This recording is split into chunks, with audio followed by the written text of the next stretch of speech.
தந்தை, மகன், தூய ஆவியருடைய அருளும் ஆசீரும் உங்கள் ஒருவரோடும் நிறைவாக இருப்பதால் நாங்கள் கிறிஸ்து பிறப்பு காலத்திலே இருக்கின்றோம். இந்த கிறிஸ்து பிறப்பு காலத்தின் ஞாயிற்றுக்கிழமைக்குள் நாங்கள் காலடி பதிக்கின்றோம். இன்று இந்த நாளிலே அன்னையாம் திரு அவையானது திருக்குடும்ப திருவிழாவை கொண்டாடி மகிழ்கின்றது.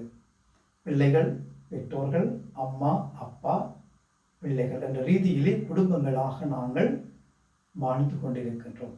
இறைவனுடைய குடும்பங்களாக, இறை சித்தத்தோடு வாழுகின்ற குடும்பங்களாக, இறை அருளோடு வாழுகின்ற குடும்பங்களாக, இறை ஆசீர் பெற்ற குடும்பங்களாக, இறைவனுடைய பாதையிலே பயணிக்கின்ற குடும்பங்களாக ஒவ்வொரு குடும்பங்களும் ஆண்டவருடைய பாதையிலே செல்ல வேண்டும் என்பதே ஆண்டவருடைய விருப்பமாக இருக்கின்றது. இது 2வது வாசகத்திலே கொலோசியருக்கு எழுதிய திருமுகத்திலே 3வது அதிகாரத்திலே 12-13 திருவசனங்களிலே தூய பவுல் அடிகளார் இவ்வாறு சொல்லுகின்றார். நீங்கள் கடவுளால் தேர்ந்து கொள்ளப்பட்டவர்கள், அவரது அன்புக்குரிய இறைமக்கள்.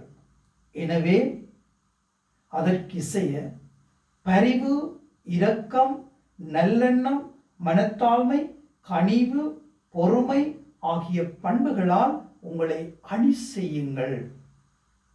ஒருவரை ஒருவர் பொறுத்து கொள்ளுங்கள். ஒருவரை பற்றி ஒருவருக்கு ஏதாவது முறையீடு இருந்தால் மன்னியுங்கள்.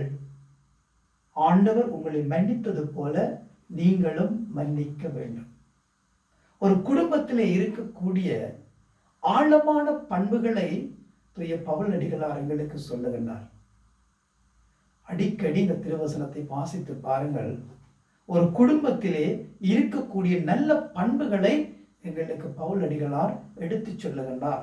இந்த திருக்குடும்ப திருநாளாகிய இந்த நாளிலே குடும்பங்களிலே இருக்க வேண்டியது என்ன என்பதை அழகாக எடுத்து சொல்லுகின்றார். 2வது வாசகத்திலே தொடக்கத்திலேயே அழகாக சொல்லுகின்றார்.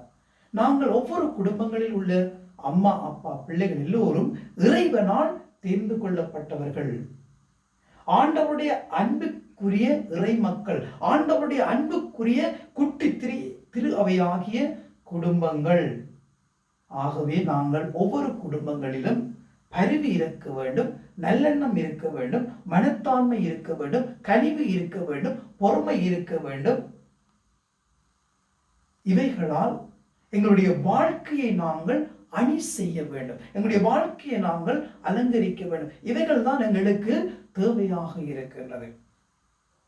ஒருவரை ஒருவர் பொறுத்து கொள்ளுங்கள், பொறுமையோடு இருங்கள். ஒருவர் சொல்லுவதை கவனமாக கேளுங்கள். ஒருவர் ஒருவருடைய சொற்களுக்கு செவி கொடுங்கள். அம்மா அப்பாவுடைய சொற்களுக்கு பிள்ளைகளும், பிள்ளைகளுடைய சொற்களுக்கு அம்மா அப்பாவும் செவி கொடுக்க வேண்டும்.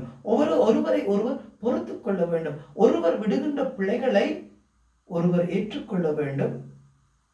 ஒருவர் எதிராக இருந்தால் அவரை நாங்கள் மன்னித்து எங்களோடு சேர்த்து கொள்ள வேண்டும்.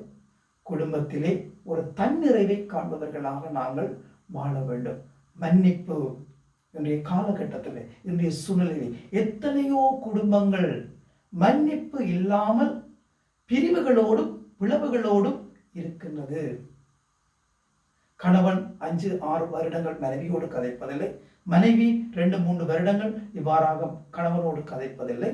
பிள்ளைகள் வேறு எங்கேயோ, மனைவி எங்கேயோ, கணவன் எங்கேயோ என்ற நிலையிலே எங்களுடைய வாழ்க்கை ஓடிக்கொண்டிருக்கின்றது. இன்றைய காலகட்டத்திலே, இன்றைய சூழ்நிலையிலே நாங்கள் பார்க்கின்ற பொழுது குடும்பங்கள் எல்லாம் பிரிவுகளோடும் பிளவுகளோடும் ஏக்கங்களோடும் கலக்கங்களோடும் சுமைகளோடும் துன்பங்களோடும் தான் வாழ்ந்து கொண்டிருப்பதை நாங்கள் பார்க்கக்கூடியதாக இருக்கின்றது.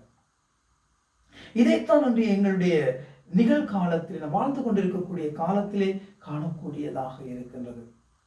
குடும்பத்திலே ஒற்றுமை இல்லை. கணவன் சொல்லுவதை மனைவி கேட்பதில்லை, மனைவி சொல்லுவதை கணவன் கேட்பதில்லை, பெற்றோர் சொல்லுவதை பிள்ளைகள் கேட்பதில்லை, பிள்ளைகள் சொல்லுவதை பெற்றோர் கேட்பதில்லை.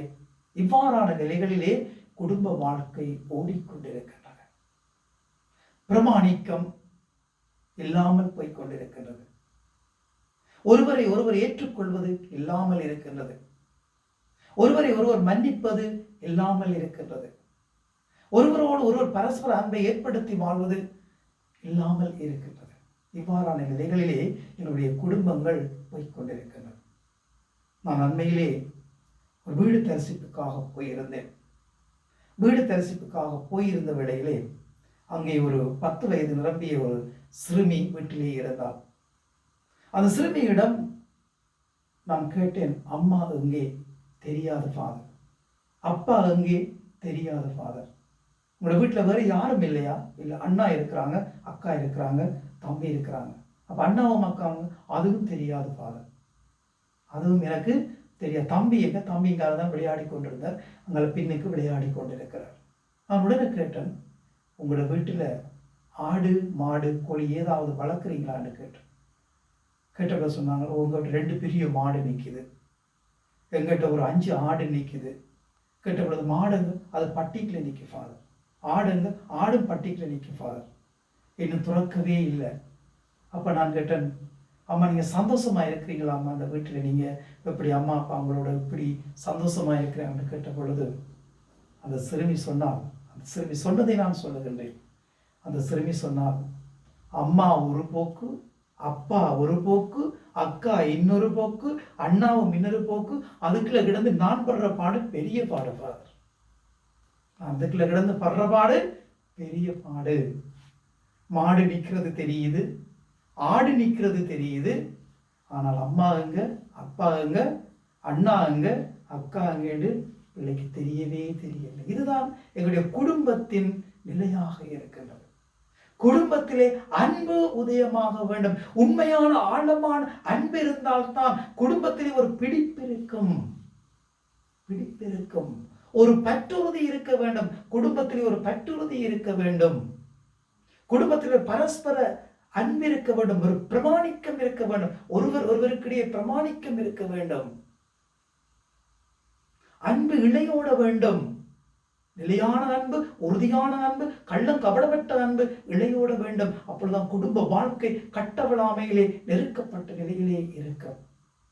இன்றைக்கு 2000 ஆண்டுகளுக்கு முன்பு வாழ்ந்த திருக்குடும்பம் அன்னை மரியாள், புனித சூசையப்பர், இயேசு இறைவனுடைய சித்தத்திற்கு ஏற்ப தங்களுடைய வாழ்க்கையை வாழ்ந்தார்கள். இறை சித்தத்தை அறிந்து சித்தத்திற்கு ஏற்ப தங்களுடைய வாழ்க்கையை வாழ்ந்தார்கள். இதோ ஆண்டவருடைய அடிமை, உமது வார்த்தையின் படியே எனக்கு ஆகட்டும் என்று சொன்ன அந்த வார்த்தைகளின் மூலமாக அன்னை மரியாள் திருக்குடும்பத்தின் தாயாக எங்களுக்கு தரப்பட்டிருக்கிறார். நற்செய்தியிலே புனித சூசையப்பருக்கான கனவிலே தோன்றி செல்லுகிறார், உன்னுடைய பிள்ளையும் தாயும் கூட்டிக் கொண்டு எகிப்துக்கு போ.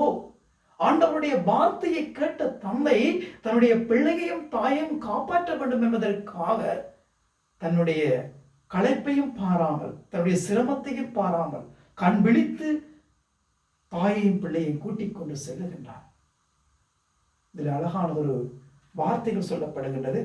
எகிப்திலிருந்து என் மகனை அழைத்து வந்தேன் என்று இறைவாக்கினர் வாயிலாக ஆண்டவர் உரைத்தது நிறைவேறியது. ஆகவேதான் ஒவ்வொரு குடும்பங்களிலும் நாங்கள் பற்றுறுதி கொண்டவர்களாக நாங்கள் வாழ வேண்டும். அந்த திரு குடும்பத்திலே ஒரு பற்றுறுதி இருந்தது, பிரமாணிக்கம் இருந்தது, இறை வல்லமை இருந்தது, இறை ஆசீர்வாதம் இருந்தது, எல்லாவற்றிற்கும் மேலாக இறைவனை தேடுகின்ற ஒரு சக்தி இருந்தது, இறைவனோடு ஒரு உறவு கொண்டிருந்த ஒரு வாழ்க்கை முறை அங்கே இருந்தது. ஆகவேதான் அந்த வாழ்க்கை முறைகள் எங்களோடு வாழப்பட வேண்டும். திருக்குடும்பத்திலே தியாகம் நிறைந்த வாழ்க்கை இருந்தது, அன்பு நிறைந்த வாழ்க்கை இருந்தது, பொறுமை நிறைந்த வாழ்க்கை இருந்தது, அர்ப்பணிப்பு நிறைந்த வாழ்க்கை இருந்தது, அன்பு நிறைந்த வாழ்க்கை இருந்தது, இறைவனுடைய சித்தத்தை ஏற்று வாழும் வாழ்க்கை நிலை அங்கே இருந்தது. நாங்கள் இன்றைய காலகட்டத்திலே குடும்பங்களை ஏறெடுத்து பாருங்கள். தொலைபேசிகளுக்கும் தொலைக்காட்சி பெட்டிகளுக்கும் அனாவசியமற்றவர்களுக்கும் நாங்கள் முதலிடம் கொடுக்கின்றோம். எத்தனை குடும்பங்களில் நாங்கள் குடும்ப சமமாலை சொல்லுகின்றோம். எத்தனை குடும்பங்களில் நாங்கள் இறைவனுக்கு முன்னுரிமை கொடுக்கின்றோம். எத்தனை குடும்பங்களிலே நாங்கள் இறைவனுடைய சித்தத்தை அறிய நாளும் பொழுதும் சபத்திலே நாங்கள் மூழ்கி இருக்கின்றோம். எத்தனை குடும்பங்கள் இறைவனை தேடி ஓடிக்கொண்டிருக்கின்றோம். எத்தனை குடும்பங்களிலே இறைவார்த்தை வாசிக்கப்பட்டு, இறைவார்த்தை பகிரப்பட்டு, இறைவனுடைய வார்த்தையை நாங்கள் வாழ்வாக்கி வாழ துடிக்கிறோம். யோசிப்போம். ஆண்டவருடைய ஆசீர்வாதம் எங்களுக்கு தேவை. ஆண்டவருடைய அருள் எங்களுக்கு தேவை. ஆகவேதான் நாங்கள் இந்த நாளிலே திருக்குடும்பத்தின் திருவிழாவை கொண்டாடுகின்ற நாங்கள் ஒவ்வொருவரும் எங்களுடைய குடும்பங்கள் ஒவ்வொன்றும் திருக்குடும்பத்தின் வழியை பின்பற்றி வாழும் குடும்பங்களாக வாழ்ந்து இறை மகிமையை எடுத்துச் செல்லும் எடுத்துரைக்கும் குடும்பங்களாக ஒவ்வொரு குடும்பங்களும் வாழ வளர இறைவனை பார்த்து நாங்கள் மன்றாடும். ஒவ்வொரு குடும்பங்களும் இறைவன் வாழுகின்ற குட்டி திரு அவை என்பதை நாங்கள் மறக்கக்கூடாது. அதன் ஆண்டவராய கிறிஸ்து சொல்ற, எங்கே இவர் மூவர் கூடியிருக்கிறீர்களோ அவர்கள் நடுவிலே நான் இருக்கிறேன். அவை குடும்பமாக நாங்கள் எப்பொழுதெல்லாம் இறைவனுக்காக காத்திருக்கிறோமோ, எப்பொழுதெல்லாம் இறைவனுக்கு மகிமை புகழும் பாட இருக்கின்றோமோ, எப்பொழுதெல்லாம் குடும்ப சபம் சபிக்க வருகின்றோமோ, எப்பொழுதெல்லாம் இறைவனுக்காக நாங்கள் ஒன்று கூடுகின்றோமோ, அங்கெல்லாம் இறைவனின் வல்லமை இருக்கின்றது. அங்கெல்லாம் இறைவனுடைய ஆசீர்வாதம் இருக்கின்றது, அருள் இருக்கின்றது. அங்கேதான் அமைதியும் அன்பும் ஆறுதலும் நிம்மதியும் மகிழ்ச்சியும் ஒற்றுமையும் தலை தோங்கும்.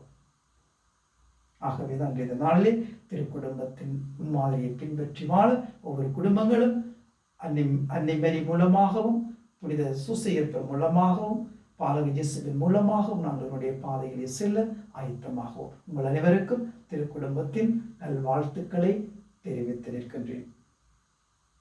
அன்னை மேரி மூலமாக திருக்குடும்பத்தின் முன்மாதிரியாளர்களாக நாங்கள் வாழ வர கேட்போம். எல்லாம் வல்ல இறைவன் தந்தை, மகன், தூய ஆவி உங்கள் அனைவரையும் நிறைவாக ஆசீர்வதிப்பாராக.